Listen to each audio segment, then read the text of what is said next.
Okay, it being 5 p.m., we will welcome everybody to the April 7th meeting of the Committee on City Services. I am City Councilor Stan Moulton, and I am presiding today. This meeting is being audio and video recorded. Laura, would you call the roll, please? Sure. Councillor Moulton, Here. Councillor Labarge, Here. Councillor Dobbs, Here. and Councillor Rothenberg. Here. Thank you. Okay, is there anyone here who wishes to offer public comment? Not seeing any. Then we will go on to minutes of the March 24th meeting. Did everyone have a chance to review those minutes? I did. Move to approve. Second that. Okay. Council Labarge moves approval of the March 24th meeting minutes, and Councilor Dubs seconds. Any additions, deletions, corrections? Okay, I just want to say I appreciate, Laura, very much your thoroughness. You captured a lot of information in that nearly 2-hour meeting, so thank you. All right, can we have a roll call, please, on approval of the minutes? Sure. Councillor Moulton, Yes. Councillor Labarge, Yes. Councillor Dobbs, Yes. and Councillor Rothenberg. Yes. Okay, minutes are approved unanimously. And now we are on to the items referred to us. We have 6 appointments today, all new appointments to various boards and commissions. And we'll start with the Human Rights Commission, Sophia Baez. And I believe Councilor Dubs, you interviewed. Councilor Rothenberg, do you have something you want to say before we start? Yes, thank you. I have a constituent who's coming by sometime after 5:30 for an emergency matter. I was wondering if after this appointment, we might be able to take mine out of order in case I have to leave early, but I'll stay as long as I can. I understand, and I appreciate you mentioning that. So why don't we then move to the you interviewed 2 people, correct, Counselor? Yes, thank you so much. Okay, let us move then to Whiting Street Fund, Edith Ellen. Sure. Okay, Edith, aka Edie Ellen, is a very strong, competent, capable woman. She, in her early career, just in her 20s, took on all kinds of very ambitious things, starting with a law degree, which she didn't end up using until really towards the end of her career, but she kept her license active. And then she did end up doing some very important work representing children in matters of Department of Children and Family issues. But before that, she was helping the DOC in their healthcare area during the AIDS pandemic, when their books were such a kind of a mess. Their payments to vendors were so bad that they didn't qualify to get any of the medication that patients needed. So she came on just in her early 20s and really cleaned everything up, cleaned it up for auditing, cleaned it up for payables, and was able to get healthcare to inmates who really needed it. And she spent most of her career working in the nonprofit sector. Even our own All Out Adventure seems to be sort of a spin-off of something that she helped start called Outdoor Explorations. And I think that the founder of All Out Adventures had reached out to her at some point to let her know that they were the inspiration. She also helped animals at Earthwatch, but in all of these things, she was really an Appalachian Mountain Club. She was always really managerially very, very, very useful. And so when she saw that there was an opportunity to apply for the Whiting Street Fund, she thought it was a great opportunity because, you know, it's a handful of meetings in the fall. And she just saw it in the newsletter and thought, well, gosh, who wouldn't want to help give away money to a good cause? And I could certainly help look at the books and help understand sort of where money could go. And she took a dive into it, and she noticed that the website for this fund wasn't super up to date. So she thought that was something she could bring her expertise to help with, to sort of show, which grants were given out in the past couple of years.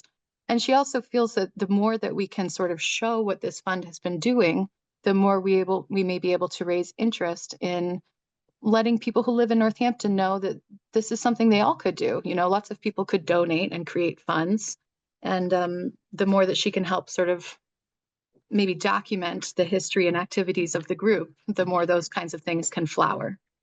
The other things that she spends her time doing is mentoring people. She has many, many long-term mentees. She was a big sister, and she's still supporting someone today who's 31 years old from that program. She has 3 mentees who are in college. She's traveled the world. She's chosen Northampton as her home, and I just think we're very, very lucky that she's here. So I highly recommend her, and I'm so glad that she happened to see a flyer about this and happened to sign up.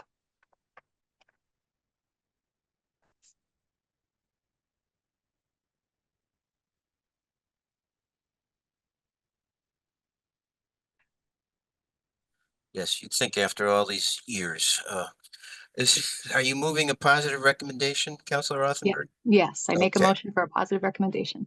I'll second it.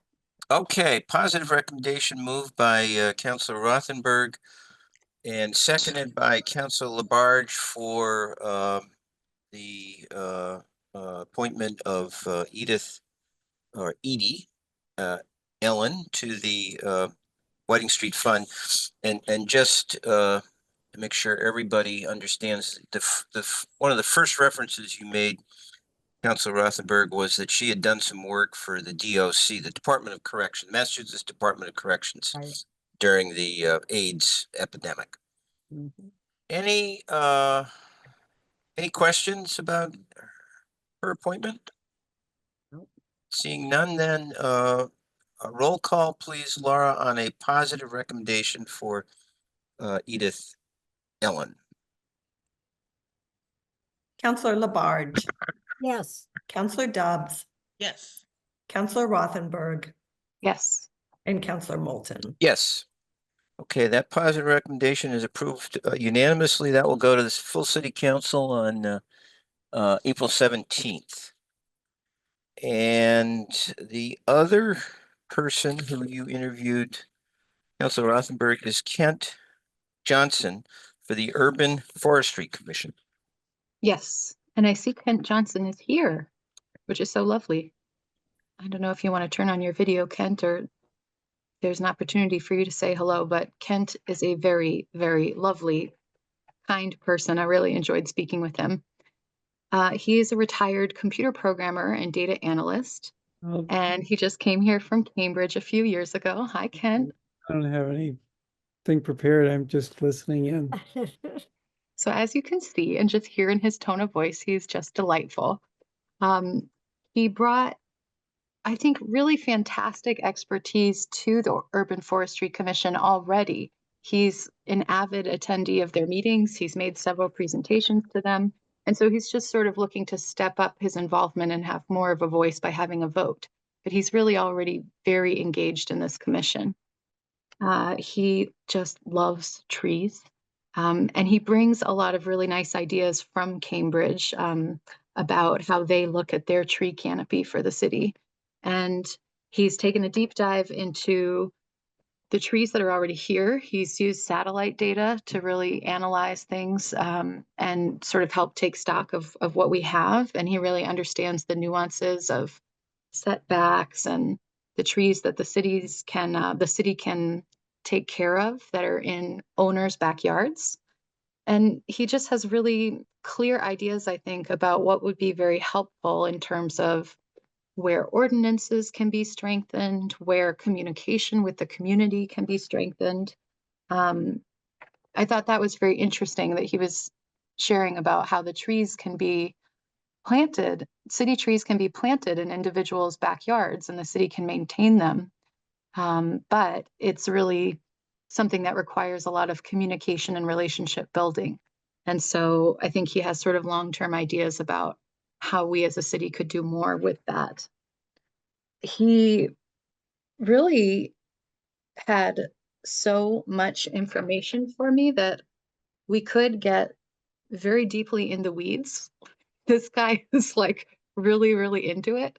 I think we won't do that. I think the important thing is that he's got the expertise and he's really thinking about things not only in terms of relationships, not only in terms of ordinances, he's also thinking in terms of finances and the $300,000 that's in the tree mitigation fund. I mean, this is a very, very thorough thinker, a very great mind. So I will make a positive recommendation, and I will also invite you all to join him I believe it's this weekend at 9 a.m. on Saturday at JFK for tree planting. He says we're putting in 30 trees. We could really use all the help we could get. So please tell your friends. I will try to be there as well.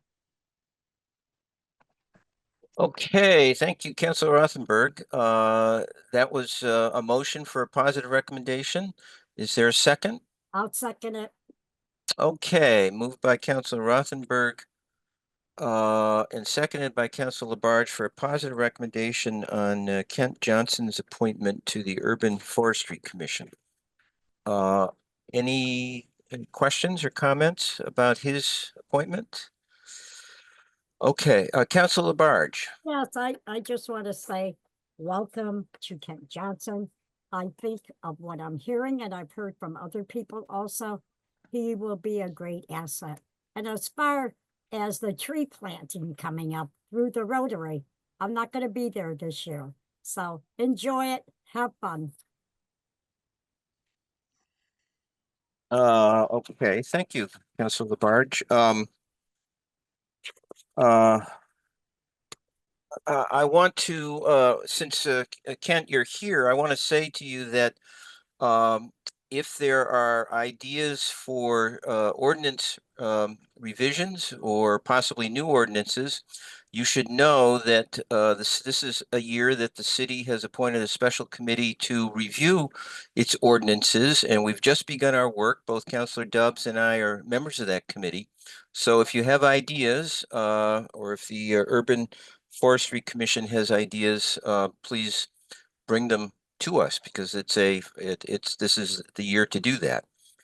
And I will add on just to give more details about the tree planting that has been mentioned. This is Saturday, starting at 8:30 a.m. at JFK.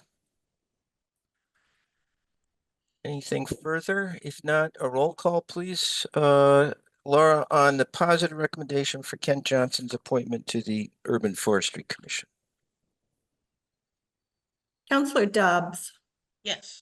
Counselor Rothenberg, Yes. Counselor Moulton, Yes. and Counselor Labarge. Yes. Okay, that also will go to the, that's approved unanimously and will go to the full city council on April 17th. Thank you. And thank you, Kent, for your appearance here. Thank you for your vote of confidence. I look forward to serving on the committee. Thank you very much. Okay, we'll now return to the top, and Councilor Rothenberg, I understand that if you have to leave us as we're continuing on here, that you will. So feel free. Okay, now we're back to the Human Rights Commission, and the first appointee is Sophia Baez, and I believe that was Councilor Dubs. Yes, it was. Thank you. I had the pleasure of having a great conversation with Sophia Baez over Zoom to talk about her potential appointment to the Human Rights Commission. Sophia is a Cuban American from Miami, and she first became interested in beginning her journey in learning about diversity, equity, and inclusion in education when she joined Teach for America, a nonprofit organization whose stated mission is to enlist, develop, and mobilize as many as possible of our nation's most promising future leaders to grow and strengthen the movement for educational equity and excellence. In her own words, Teach for America, quote, brought me into a world I wasn't previously involved in and gave me a deeper understanding of different educational contexts. Sophia has lived in Northampton for 7 months. She says that she enjoys living here, and her favorite coffee establishments are Tunic and Woodstar. As a teacher in Boston with a husband living in Amherst, Sophia said that Northampton was often their meeting spot. Their first date was at Amanews.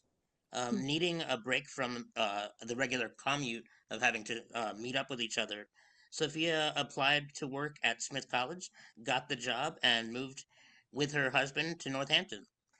Sophia soon became involved in local activism and attended various council and committee meetings that dealt with discussions on the conflict in Palestine. She wanted to, quote, support and serve in any way I can, and applied to the Human Rights Commission because it most aligns with her interests and passions. Sophia describes herself as being, quote, passionate about equity in our educational system, and adds that education is the fabric of who I am. As far as the role she hopes to play on the Human Rights Commission, as well as the issues that she's interested in exploring, Sophia stated that she would like to continue the conversation on Gaza and also to look into ways of helping out the houseless population in Northampton, and to gain an understanding of what resources are available to help them. Sophia says that she is someone who likes to get a deep understanding of issues and will fight hard to advocate for human rights. As a Hispanic person, she is, quote, always looking from that perspective, while also learning ways to include other voices and perspectives. In addition, she believes that she will offer a different lens as an outsider, and as a new resident to Northampton in her role on the Human Rights Commission. Sophia has the desire to help people feel safe and seen, and is always working to understand different life issues because she believes in the power of education. This is why I think that Sophia would be an excellent addition to our local government, and why I am making a motion for a positive recommendation of Sophia Baez to be appointed to the Northampton Human Rights Commission. Second it. Okay, thank you, Councilor Dubs, for that very thorough background on Sophia Baez. And motion made by Councilor Dubs, seconded by Councilor Labarge, for a positive recommendation for Sophia Baez. Any questions or discussion? Okay, roll call, Laura, on a positive recommendation, please. Counselor Rothenberg, Yes. Counselor Moulton, Yes. Counselor Labarge, Yes. and Counselor Dubs. Yes.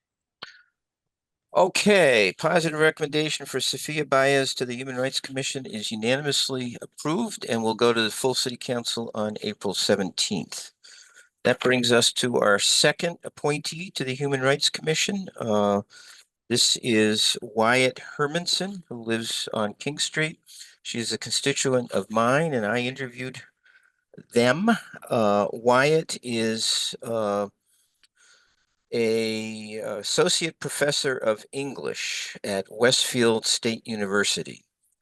She grew up and attended undergraduate college in Texas, then moved to Washington State for her first graduate school experience, and ultimately earned her doctoral degree in English from the University of Arkansas. So she's seen a fair amount of the country. She came to Western Massachusetts about a decade ago when she was offered a job teaching at Westfield State University. And she is very pleased to be there. She's a big believer in public higher education for the opportunities it gives to traditionally underrepresented communities. And she has found a lot of first generation students and students with learning disabilities who she's been able to work with at Westfield State. She has she's lived previously she lived in Amherst, East Hampton, and South Hadley, and she moved to Northampton a year ago. She chose Northampton because of its mix of culture and also many organizations that focus on social justice issues here. So she feels she's found a home in Western Massachusetts. She received tenure at Westfield State 4 years ago, and she plans to be in the area. So, having lived in Northampton for a year, they wanted to become involved in in some way in municipal government and became interested in the Human Rights Commission because of their prior experience on campus at Westfield State. Wyatt has been involved in the Pride Committee there. They've been involved with the anti-racism activities, worked with a mentoring and advising program for students of color on campus, worked on projects such as ensuring that gender-neutral bathrooms are available throughout campus, and most recently organizing activities around Transgender Day of Visibility. Wyatt believes that the Human Rights Commission is currently being revitalized with a number of new members having recently joined, and they see this as an opportunity to help sort of guide the Human Rights Commission in its in defining its mission in the near future. Wyatt describes himself as very adept at meeting people where they are and communicating across differences, having difficult conversations, and an ability to connect with people who feel differently than I. I'm good at making sure people feel listened to, they told me. So for all those reasons, her commitment that they've demonstrated at Westfield State and their interest in working to further the mission of the Human Rights Commission in Northampton, I positively recommend Wyatt's appointment to the Human Rights Commission.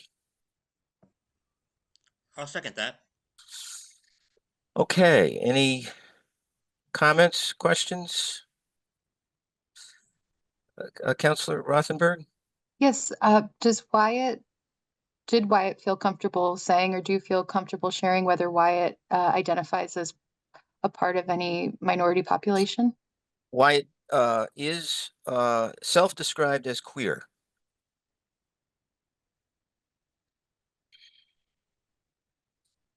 And you mentioned the mentoring of students of color. Is Wyatt a person of color?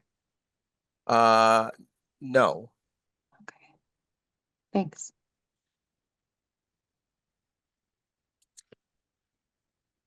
Okay, any other questions? Positive recommendation, I moved, seconded by Councilor Dubs. Roll call, please, Laura.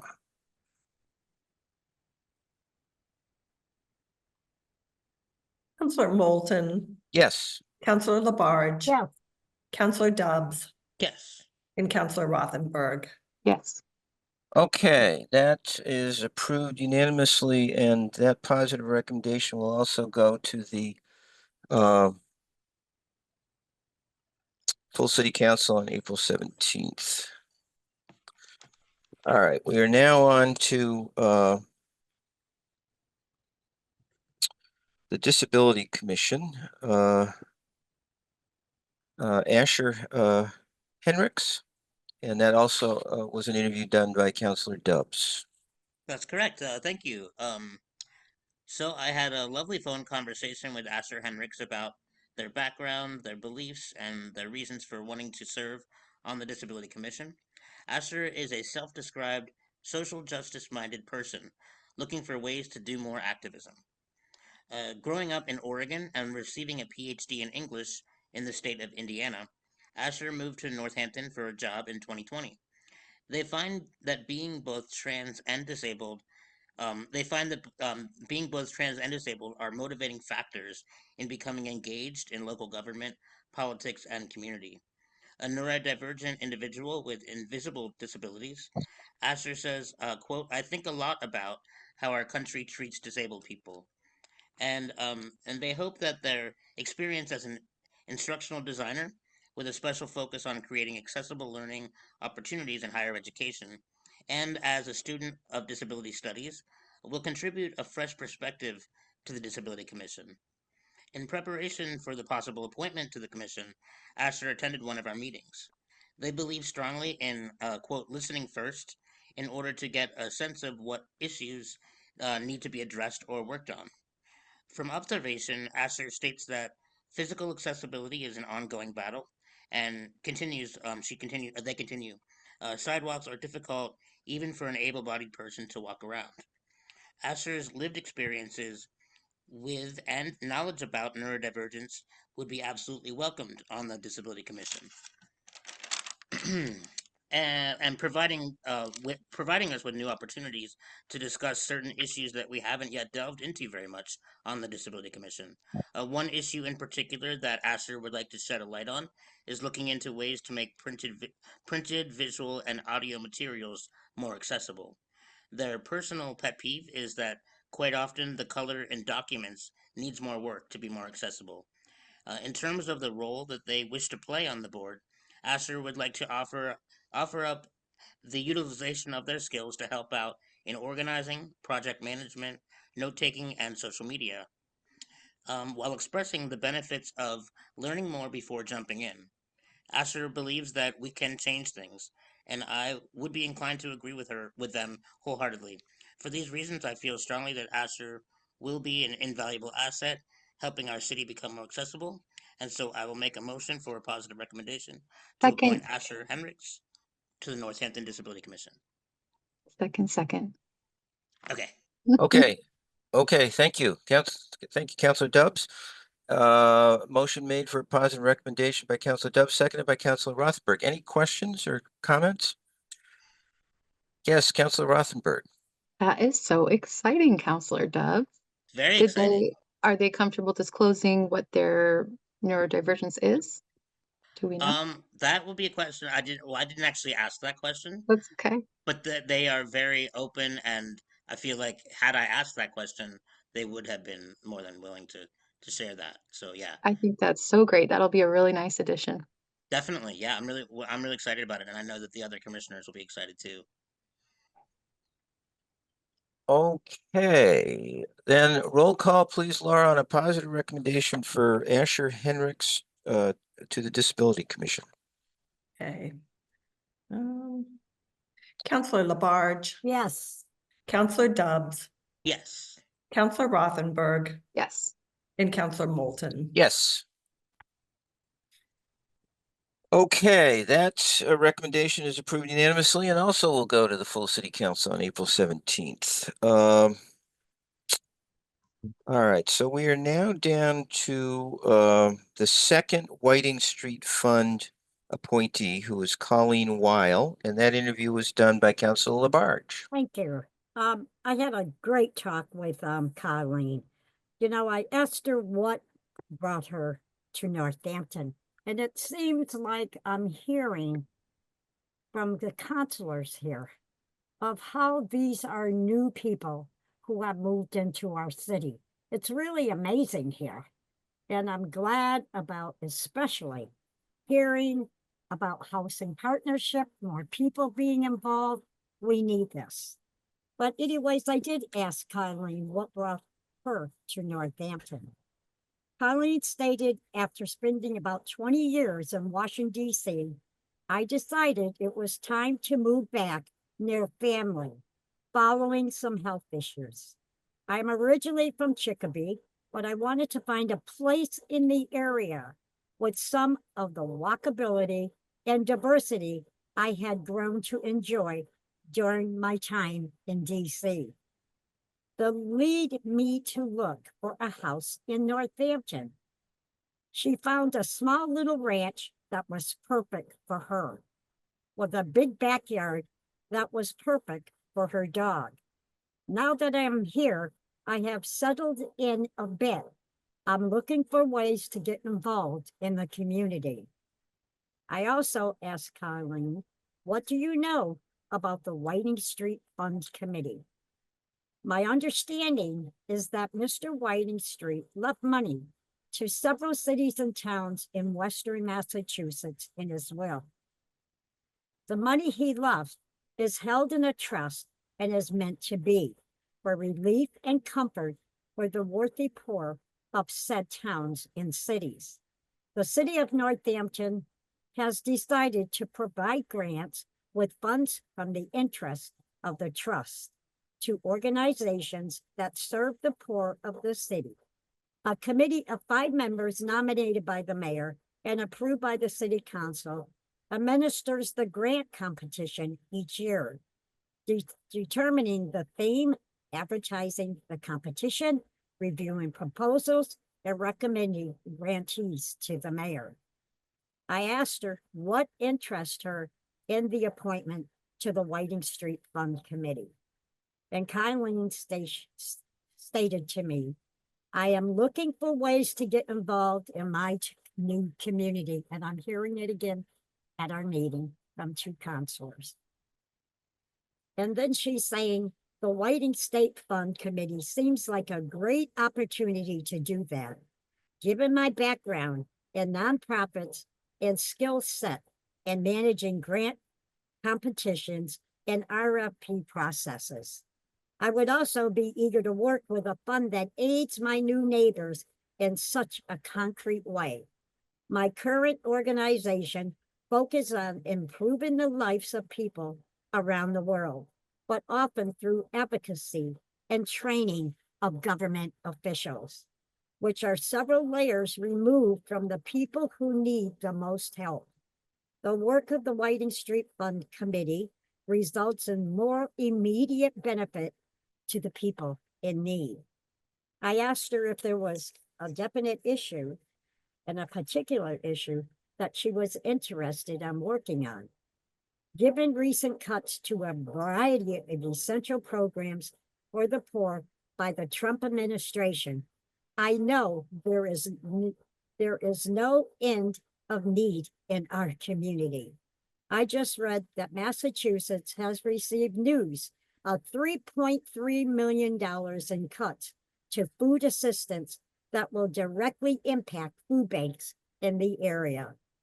With the price of food still rising and the threat of tariffs making it likely prices will rise more, food insecurity would no doubt increase. I believe the issue of food insecurity will be a valuable and timely focus for the Whiting Street Fund. The fund obviously cannot make up for such drastic cuts, but it can be part of a wider effort by our community to help those most vulnerable to the cuts. And if you had read her application on her background, she's a graduate of the University of Notre Dame with a BA, and the George Washington University MA. I have worked at international nonprofits through my career. And if you read about her skills and experiences, she's pretty good. Experience in managing grant competitions and evaluating applications. Experience handling operations of nonprofit organizations, financial management, event organization, strong interest in social justice issues. I really enjoyed talking with Colleen. She was very, very interested. And right now, she really enjoys the city of Northampton. I would like to make a motion with a positive recommendation for Colleen Weil to be appointed on the Whiting Street Fund to the full city council. Second. Okay, thank you, Councilor Labarge, for that very detailed report on Colleen Weil, and positive recommendation, motion made by Councilor Labarge, seconded by Councilor Rothenberg. Any questions or further discussion? If not, roll call, please, Laura, on a positive recommendation for Colleen Weil. Counselor Dobbs, Yes. Counselor Rothenberg. Yes, and I have to go. Bye-bye. Okay, thank you, Councilor Rothenberg. Bye. Counselor Moulton Yes. and Counselor Labarge. Yes. Okay, that also is approved unanimously and will go to the city council on April 17th. So Laura, just double check. That should be 6 unanimous positive recommendations that we're sending on to the council. Does that match your records? Yes, it does. Yeah. We've covered everybody. we have. And I will echo Council Labarge's remarks about if you look at the group that we considered today, there are a lot of people among them who are recent arrivals in Northampton who have very strong skills and values and interests, and will bring a lot to their various committees. And we are fortunate to have such a diverse group of people who are interested in serving. Okay, any new business today? Nope. Then we're caught up with all of the appointments that have been referred to us. So we will meet again at our regular meeting, which is the first Monday in May. That's Monday, May 5th. Yep. So a motion to adjourn would now be in order. Is that time going to be at 5 o'clock? Unless anybody has a problem with 5 o'clock on the 5th. So far, I don't. Works Okay. for me. Okay. Move- I'll Okay. make a motion to adjourn. Sorry about Okay. Yeah. All right. How about a second from Counselor? How about a motion made by Counselor Labarge and seconded by Counselor Dubs to adjourn? Laura, roll call, please. Counselor Moulton, Yes. Counselor Labarge, Yes. and Counselor Dobbs. Yes. Okay, and just note for the record that Counselor Rothenberg left us 3 minutes ago to meet with a constituent. So the motion to adjourn passes unanimously. Thank you, everybody, for that quick turnaround in the last 2 weeks on all those interviews. Very thorough. Appreciate it very much. And we'll see y'all soon. Thanks. Good evening. See you soon. Bye. Bye-bye.